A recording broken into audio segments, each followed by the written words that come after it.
Hi, everyone. I'm Eliza Schatzman, the president and founder of the Legal Accountability Project, or LAP. We're a nationwide court accountability nonprofit fighting sexual harassment and misconduct in the courts. And I'm also, in my free time, a committee person in Upper Dublin with the Upper Dublin Democrats in Montgomery County, Pennsylvania.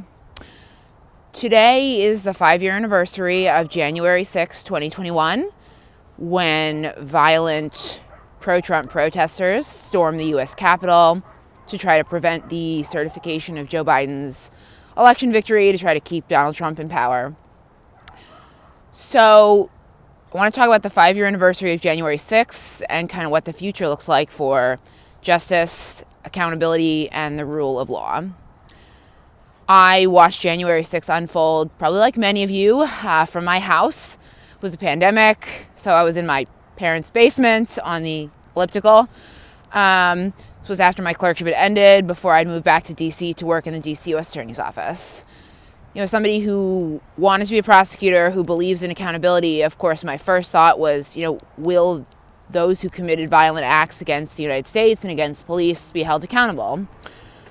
And, of course, they initially were, as I've talked about before.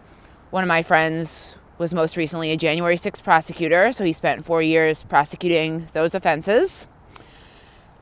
Unfortunately, Donald Trump was reelected, and one of his first actions was to pardon all the rioters. And so my friends at the Justice Department saw, 4 years of their hard work just wiped out with the stroke of a pen.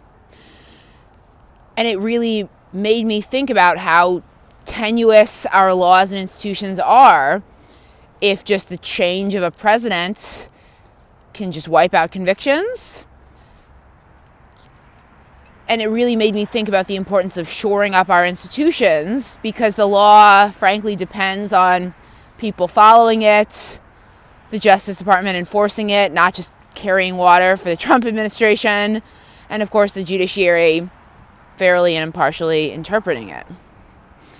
As I mentioned, I'm a committee person here in Montgomery County, and a lot of that work is about electing better candidates who, for me, share my values of justice, accountability, and the rule of law.